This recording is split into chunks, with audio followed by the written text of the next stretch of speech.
예수께서는 이런 비유를 말씀하셨다.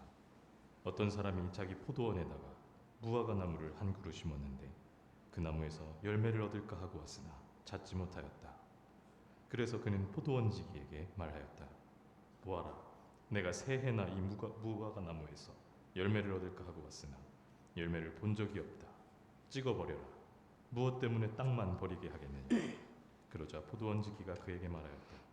주인님, 올해만 그냥 두십시오. 그동안에 내가 그 둘레를 파고 거름을 주겠습니다. 그렇게 하면 다음 철에 열매를 맺을지도 모릅니다. 그때에 가서도 열매를 맺지 못하면 찍어버리십시오. 아멘.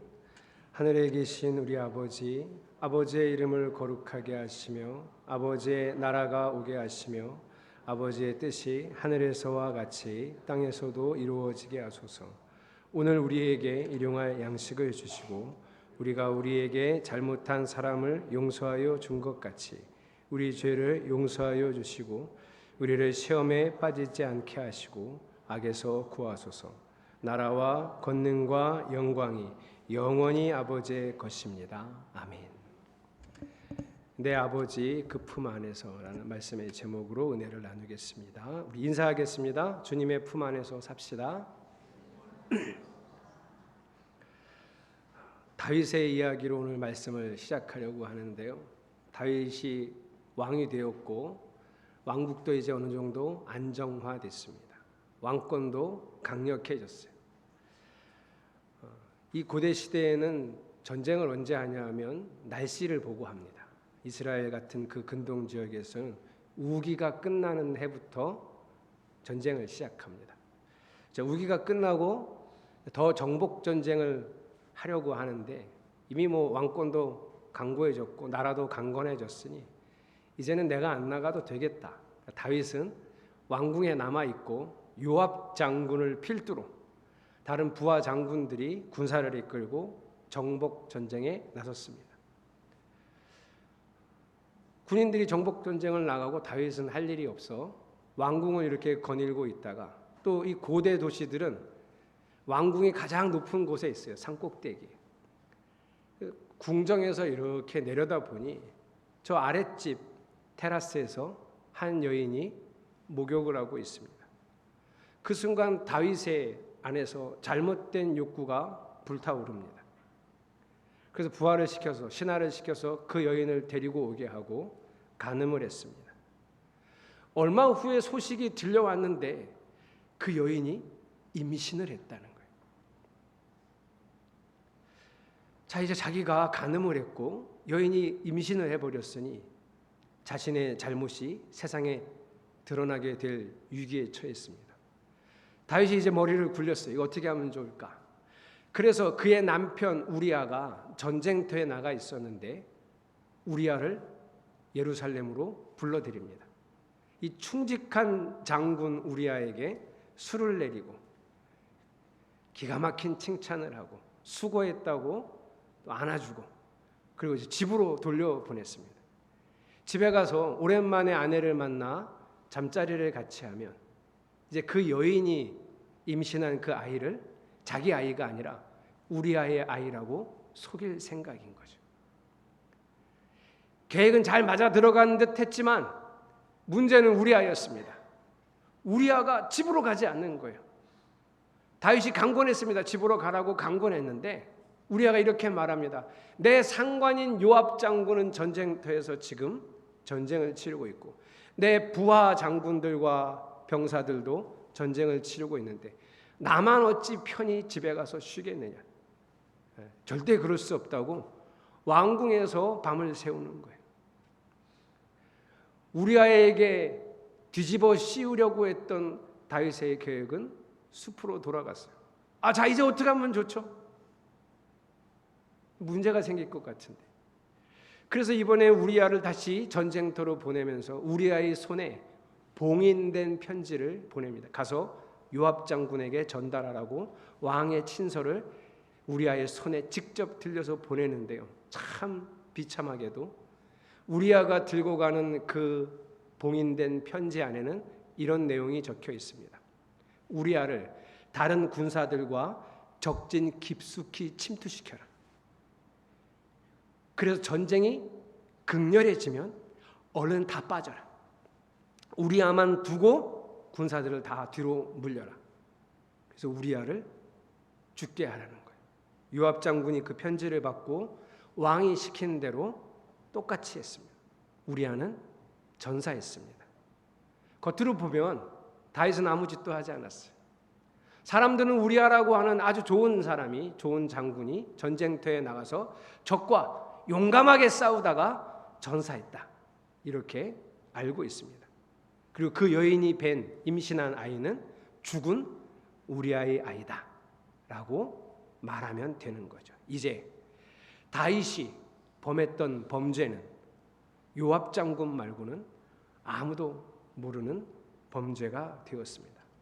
누구도 알지 못하는 비밀인 거죠.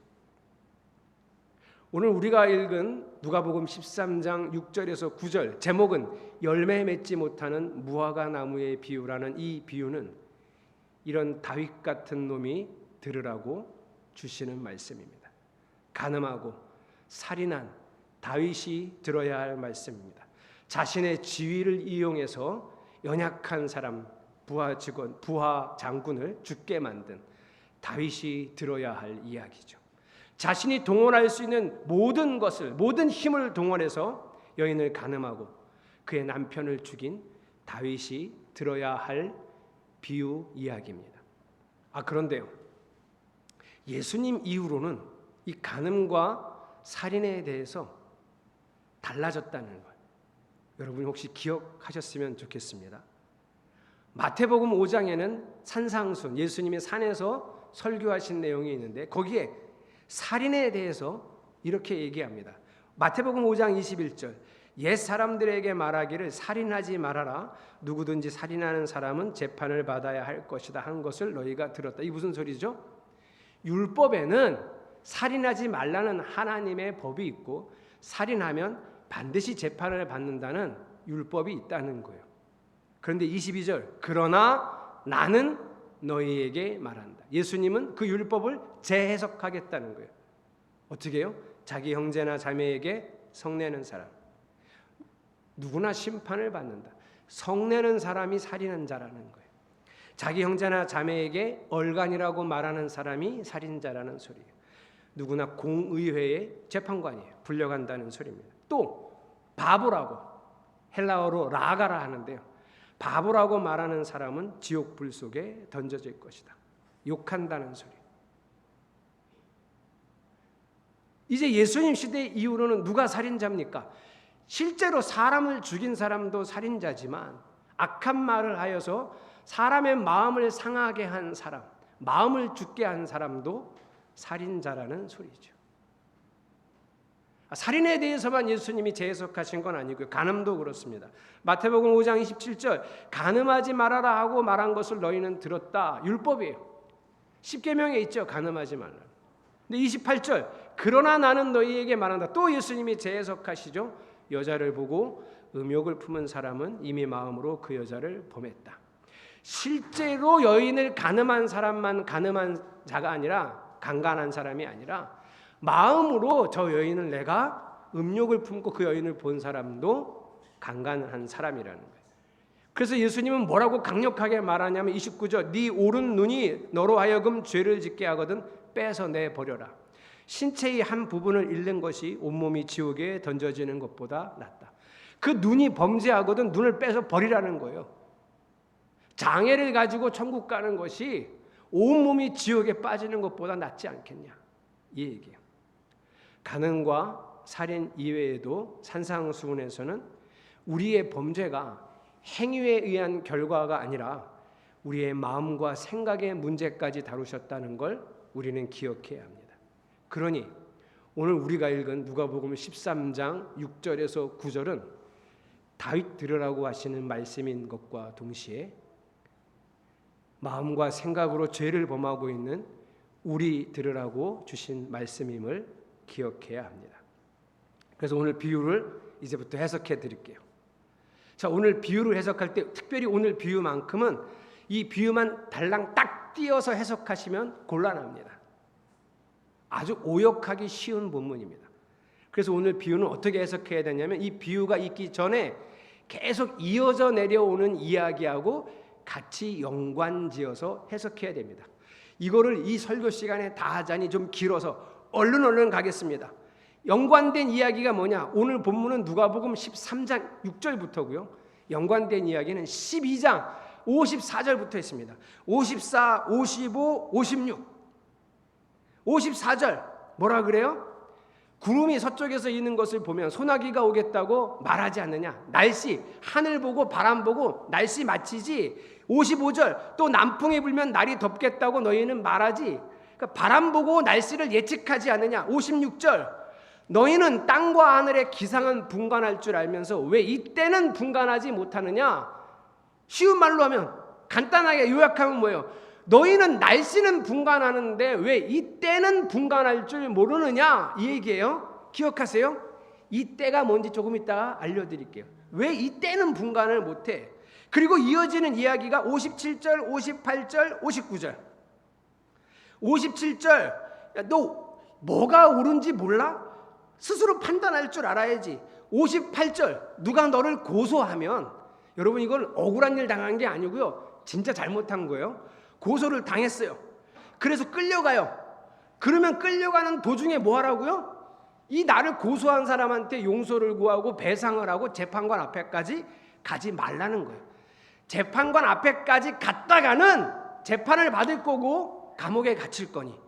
그래서 59절 다 갚을 때까지 감옥에서 못 풀려 나올 테니 어떻게 하라고요? 재판관 앞에 가기 전에 나를 고소한 사람한테 용서를 구하고 배상을 하라는 거예요. 또 간단하게 설명하면 이해가 되시겠어요? 나를 누가 고소했으면 어떻게 하라고요? 재판관 앞에까지 가면 그걸로 끝이니 거기까지 가지 말고 가는 도중에 용서를 구하고 배상을 해서 재판관 앞에까지 가지 말라는 거예요. 자, 이 두 이야기를 기억하십시오. 왜냐하면 이 비유를 해석하려면 이 두 이야기를 잘 알고 있어야 돼요. 그리고 세 번째 13장 1절에서 5절입니다. 여기에는 실제로 일어난 사건을 예수님이 예로 드세요. 첫 번째 무슨 사건이 있었냐면 예수님 시대의 로마 총독 이름을 기억하십니까? 우리 교회가 사도신경을 안 외워가지고 예배 시간에 사도신경만 외우면 이거 금방 아는데 준규 모르지? 모르지? 하경이 알아? 예수님 시대의 로마 총독. 예, 내가 사도신경을 가르쳐주지 안 되겠네. 빌라도. 이 빌라도가 로마가 보낸 이스라엘을 관리하는 총독인데 갈릴리 북부의 사람들이 저항, 독립운동을 한 거죠. 그래서 붙들어다가 본보기가 되라고 성전에서 죽였어요. 우리식으로 하면 독립운동하다가 걸려서 죽은 거예요. 자, 이 사건, 있었던 사건. 두 번째 사건은 그 예루살렘에 샘이 있어요. 실로암이라고 하는 샘이 있는데 거기에 망대라고 하는 건축물이 있었는데 그게 어느 순간 와르르 무너지면서 18명이 죽었어요. 몇 명이 죽었다고요? 18명. 내가 너네 졸까 봐 다시 물어본 거야. 18명이 죽었어요. 아, 얼마나 안타까워요. 우리는 이런 사건이 벌어지면 어떻게 봐요? 참 안타깝다. 남은 가족들은 어떡하나? 얼마나 슬플까? 이거 어떻게 견디고 사나? 우리는 이런 걱정을 하는데 요 예루살렘에 사는 이스라엘 사람들이 대부분 어떻게 생각했냐면 독립운동을 하다가 죽은 사람도 그렇고 사고가 나서 죽은 사람도 그렇고 그런 사람들을 보면서 이렇게 생각을 하는 거예요. 에휴, 저거 다 죄를 져갖고 지 죄를 져갖고 하나님이 벌을 주신 거야. 이렇게 생각을 한다는 거예요. 다 지들 죄값으로 죽은 거지 자업자득이야. 이렇게 생각을 한다는 거예요. 그래서 예수님이 13장 3절 5절에다가 똑같은 말씀을 반복하세요. 한 절만 읽어볼까요? 5절만 여러분이 읽어보겠습니다. 시작. 너희도 회개하지 않으면 모두 그렇게 망할 것이다. 저것들 다 죄져서 죽은 거야. 그렇지 않냐? 그렇지 않아. 죄를 져서 진 게 아니야. 그런데 자연스럽게 이 이야기를 이어붙이지 않고 그래 생각해봐. 저 사람들 죄져서 죽은 건 아니지만 우리는 꼭 생각해야 돼. 우리도 회개하지 않으면 저런 일을 당할 수 있어. 결국엔 망할 거야. 그러니까 꼭 회개해야 돼. 이게 예수님 얘기예요. 논리적으로는 앞뒤가 좀 맞지 않는 예수님의 이상한 논법입니다. 회개하지 않으면 망한다. 그리고 이어지는 이야기가 오늘 우리가 읽은 열매 맺지 못하는 무화과 나무의 비유예요. 이것도 간단히 설명해 드리면 포도원에 무화과 나무를 심었어요. 참 이상해요. 포도원에는 포도나무만 심지 왜 포도원에 딱 한 그루 무화과 나무를 심었어요. 그래서 이 무화과 나무는 포도원 지기에 관심을 많이 받았어요. 다 포도나무인데 무화과 나무 하나 있으니 야 이거 참 무화과를 한번 먹어봐야지. 그리고 지극정성으로 길렀는데 주인이 어느 날 와서 야 저거 심은 지 3년이 다 되도록 무화과 하나 먹지를 못하는데 땅만 버린다. 저거 찍어서 버리자. 이렇게 얘기했다는 거예요. 그랬더니 포도원 지기가 너무 아쉬워하면서 주인님 1년만 더 시간 주세요. 제가 1년 동안 더 걸음을 잘 주고 지극정성으로 돌보면 내년에는 열매를 맺을지도 모릅니다. 이게 이야기 끝이에요. 자, 이제 정리해 볼게요. 오늘 비유가 무슨 의미인지 정리를 해볼게요. 첫째, 너희는 날씨는 분간하면서 왜 때는 분간을 못해? 둘째, 재판관 앞에 가기 전에 용서 구하고 배상해라. 셋째, 너희도 회개하지 않으면 망한다. 넷째, 한 해만 더 기다려 봅시다. 열매를 맺을지도 몰라요. 이런 얘기예요. 이게 같은 맥락이에요. 그러니 첫 번째 얘기, 너희는 날씨는 분간하면서 왜 이때는 분간하지 못하니 하는 이때가 언제냐면 회개할 때예요. 회개할 수 있는 때. 죄 지어도 괜찮네. 나 막 살아도 괜찮네. 하나님 없이 살아도 괜찮네. 뭐 아무 일도 없는데 뭐 이렇게 생각하지 말라는 거예요. 결국 회개하지 않으면 망한다. 그러니 이때가 어느 때예요? 기다려주시는 회개할 수 있는 기회가 있는 때에 회개하라. 그러니 무화과 나무가 맺어야 될 열매는 뭘까요? 회개입니다. 뭐 하나님의 일을 열심히 해서 업적을 남기는 이런 거 아니고 지금 이 본문이 말하는 무화과 나무가 맺어야 될 열매는 회개예요. 다윗이 회개해야 된다는 얘기예요. 다윗처럼 간음하고 살인하고 정죄하고 탐심에 빠진 우리가 하나님이 사랑으로 기다리실 때 회개를 하라는 거예요. 분명한 사실이 하나 있는데 결국엔 반드시 하나님이 심판하신다는 거예요. 그러니 지금 기회가 있을 때 하나님 앞에 회개하라. 이것이 오늘 본문의 주제입니다. 그래서 오늘 저는 여러분에게 회개가 뭔지를 좀 설명을 해야 될 것 같아요. 회개 그러면 금방 떠오르는 장면이 이미지가 뭐냐면 우는 거예요. 회개 기도하다가 울어보셨죠? 눈물 엄청 나기도 합니다. 그래서 울었어요. 저도 회개 기도 많이 해봤는데 특히 고등학교 때, 대학교 때 교회 다니자마자 엄청 회개 기도했는데 울고 나면 시원하기는 해요. 회개 기도를 잘했다 뭐 이런 생각이 들기도 해요. 근데 여러분 그건 회개가 아니에요. 회개는 단어의 의미도 그렇고 반드시 돌이키는 거예요. 돌이켰다는 건 행위가 드러난다는 겁니다. 그래서 회개하면 반드시 드러나는 게 다른 습관이 생기고 다른 선택을 하고 다른 행동을 하는 겁니다. 하나님이 성경 말씀을 통해 나에게 말씀하시고 예언자 혹은 설교자나 우리 지체들을 통해서 나에게 말씀하시면 그걸 잘 듣고 내가 남편한테 이렇게 말하면 안 되겠구나. 그 말투를 바꾸는 게 회개라고요. 남편한테 이렇게 말하면 안 되겠구나. 여기까지가 회개가 아니라 실제로 말투를 바꾸는 게 회개입니다. 하나님이 나에게 말씀하셨다는 걸 알고 그 말씀을 깨달았더니 내 마음속에 내가 우리 혜빈이한테 그렇게 말하는 게 내 딸한테 그렇게 말하는 게 아닌데 내가 말할 때 이렇게 웃으면서 그리고 꼭 내가 왜 그 옆집 애랑 비교를 했을까? 이제는 비교하지 말아야지. 그래서 절대 내 아이에게 다른 아이랑 비교하지 않는 말을 하는 것. 이게 회개예요.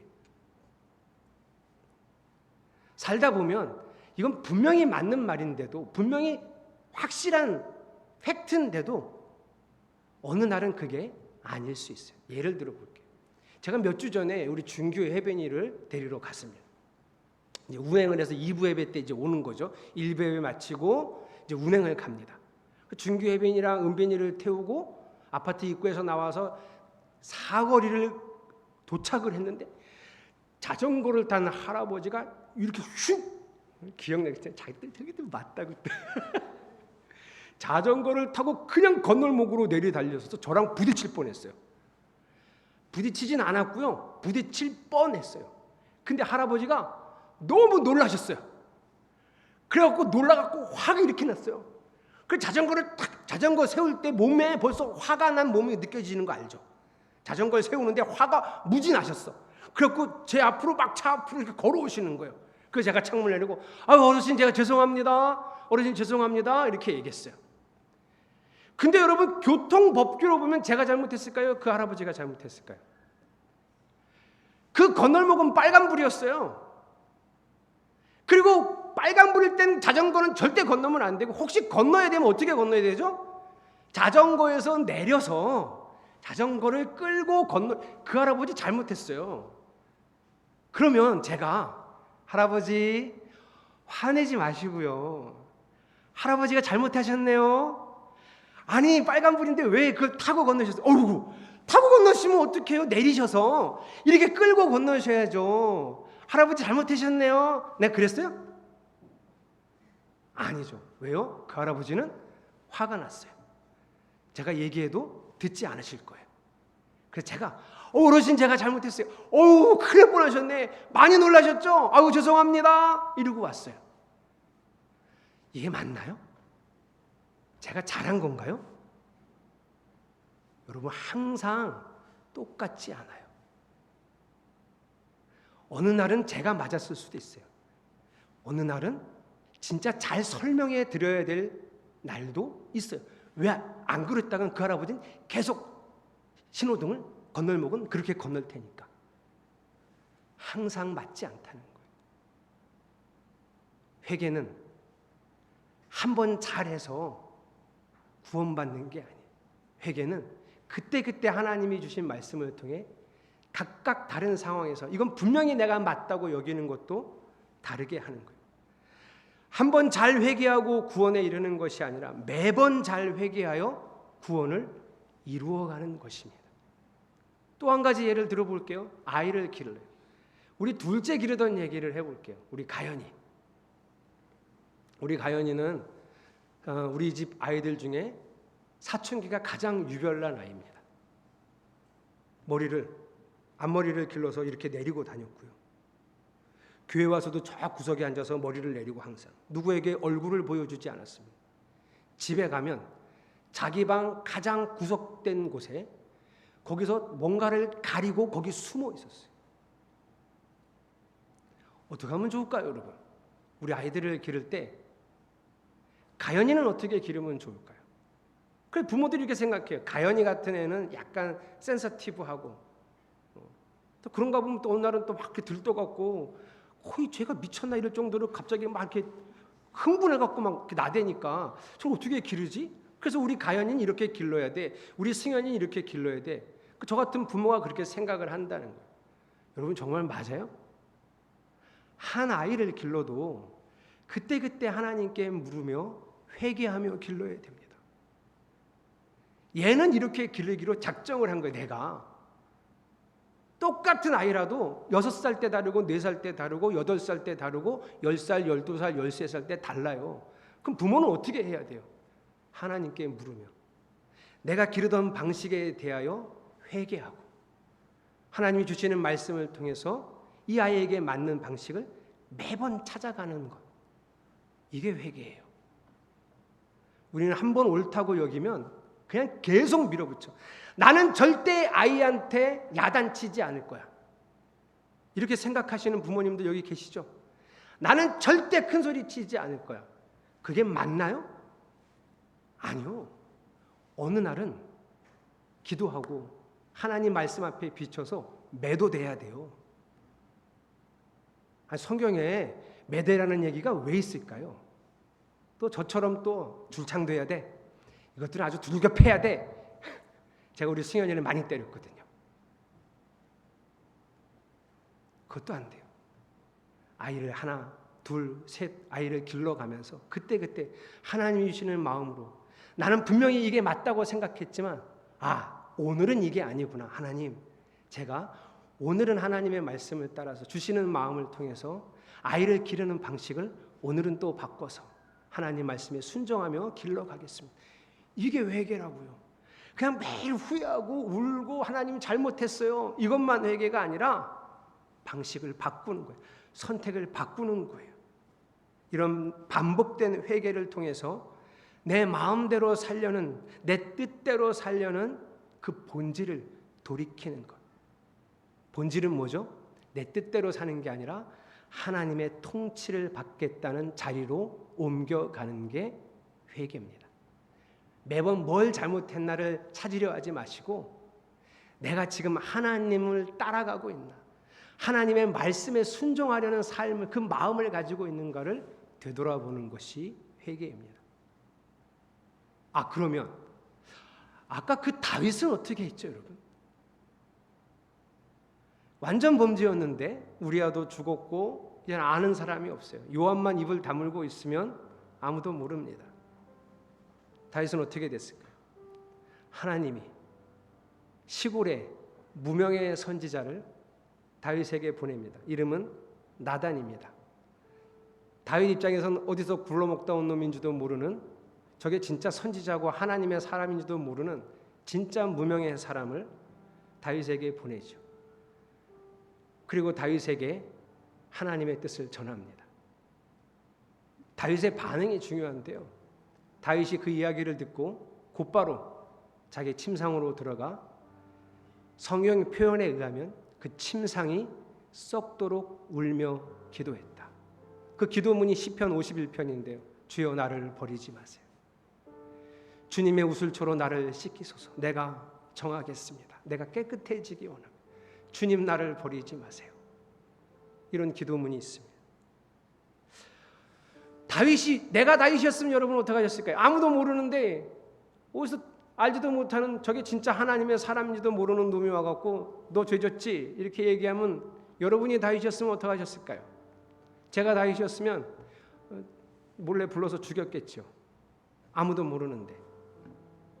근데 다윗은 왜 그 말을 받아들였을까요?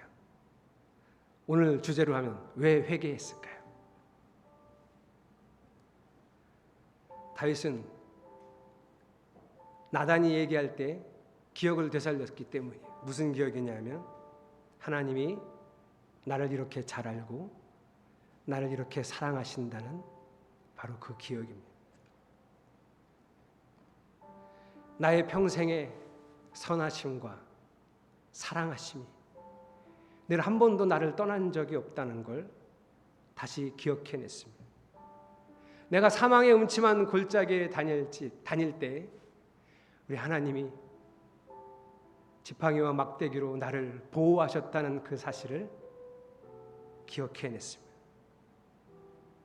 원수들이 나를 둘러싸고 이제 죽을 때만 기다리고 있던 바로 그때 하나님은 내 앞에 잔치상을 차려놓으시고 야, 걱정하지 마. 걱정하지 말고 밥 먹어. 걱정하지 마. 밥 먹어.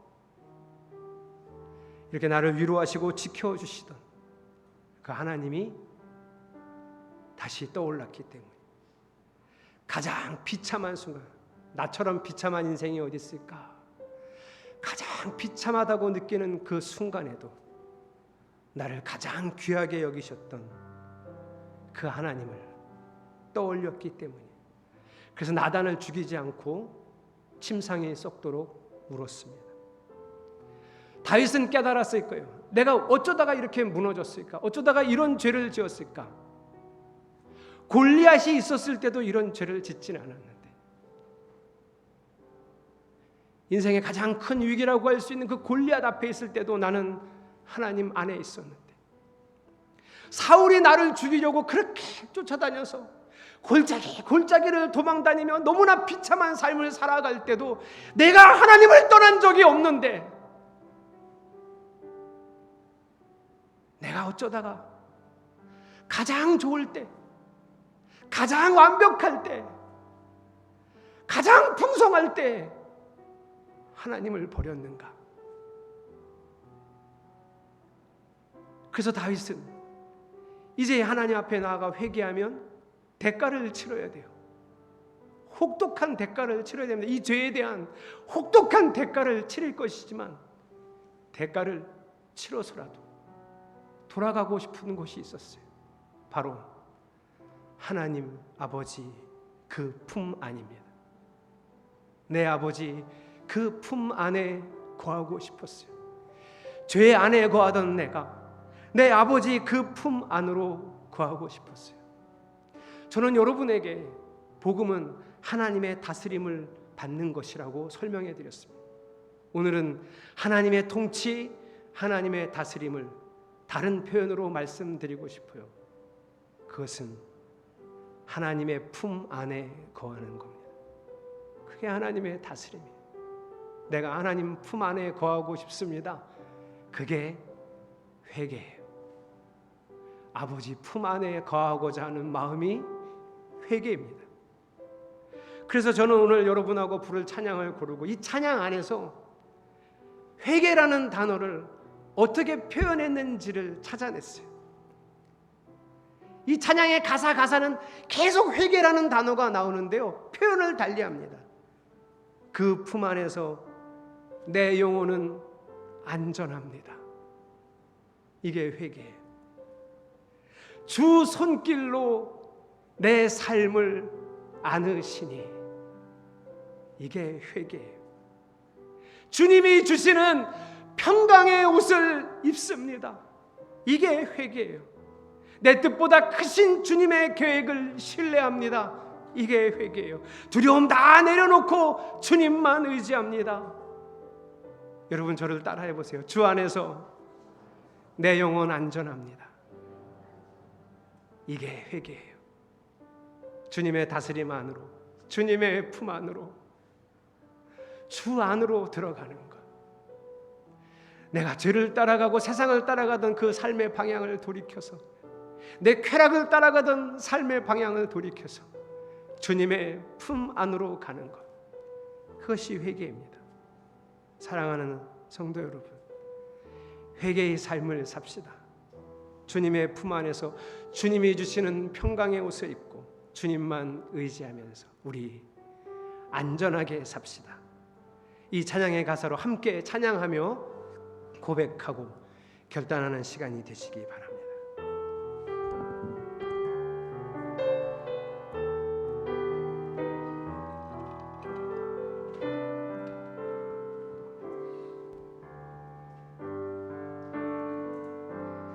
내 아버지 그 품 안에서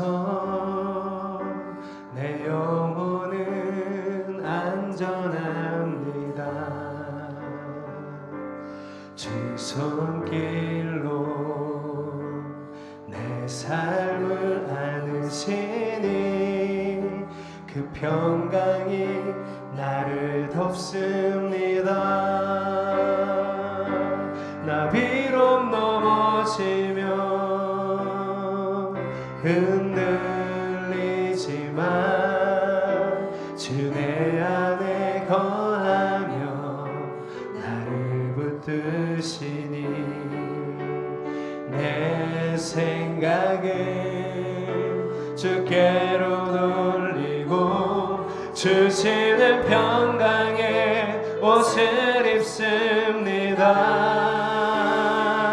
주 약속 안에서 내 영혼 평안해 내 뜻보다 크신 주님의 계획 다 신뢰 두려움 다 내려놓고 주님만 의지해 주 안에서 내 영혼 안전한 할렐루야. 내 아버지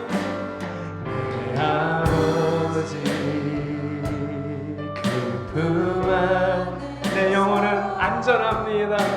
내 영혼은 안전합니다. 주 손길로 내 삶을 안으시니 그 평강이 나를 덮습니다. 나 거하시며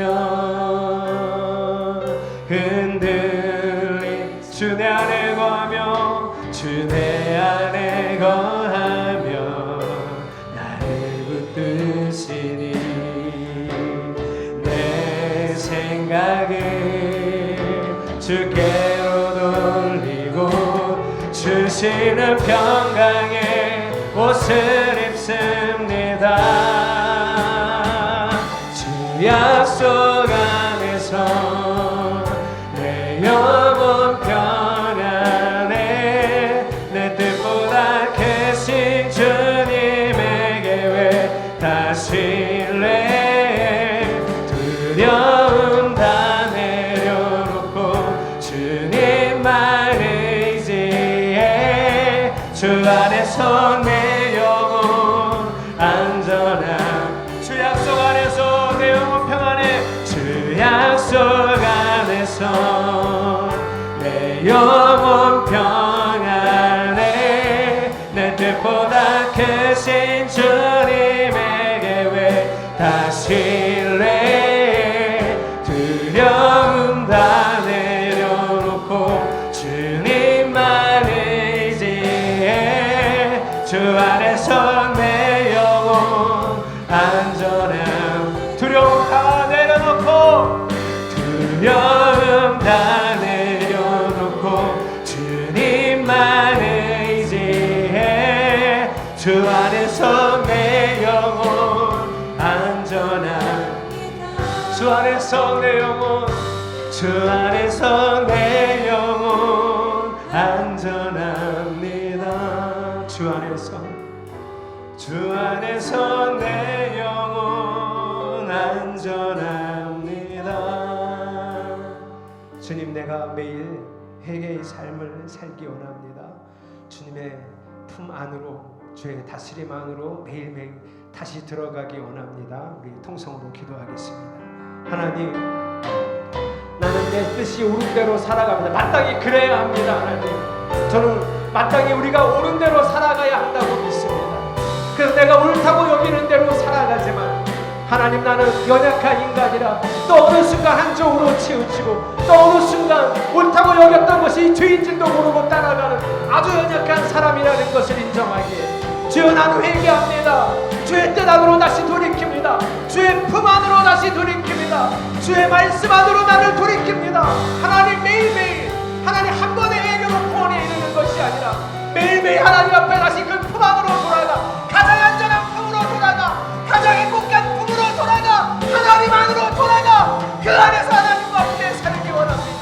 진정한 회개를 통하여, 이 본질의 회개를 통하여 날마다 주님과 더불어 살아가는 삶을 주 안에서 연습하고 훈련하여 진정한 복음을 이루어가는 삶을 살아가고 싶습니다. 이 땅에서도 천국을 누릴 수 있다고 하셨습니다. 그리고 그 땅에서 천국을 누리는 우리가 제하늘과 새 땅에서 하나님 백성으로 영원히 산다고 하셨으니 주여, 나는 그 말씀을 믿고 오늘도 회개하여 돌이켜 주의 품으로 향합니다. 우리 성도들도 주의 품에 거하게 하소서. 세상에 대한 모든 두려움, 걱정, 근심 내려놓고 주의 품에 안겨 평안히 살아가게 하소서. 회개의 삶을 살게 하소서. 주 약속 안에서 내 영혼 평안해 내 뜻보다 크신 주님에게 왜 다실래 두려움 다 내려놓고 주님만 의지해 주 안에서 내 영혼 안전합니다. 주 안에서 내 영혼 안전합니다. 하나님, 매일매일 순간순간 다시 주님의 품으로 향하는 우리들이 되겠습니다.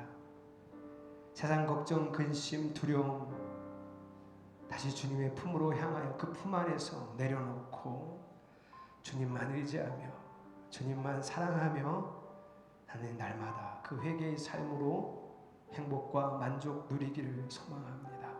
주여, 우리 모든 성도들이 주님의 품으로 향할 수 있도록 그 손 꼭 붙들어 주시옵소서. 예수 그리스도의 이름으로 간절히 기도드렸습니다. 아멘.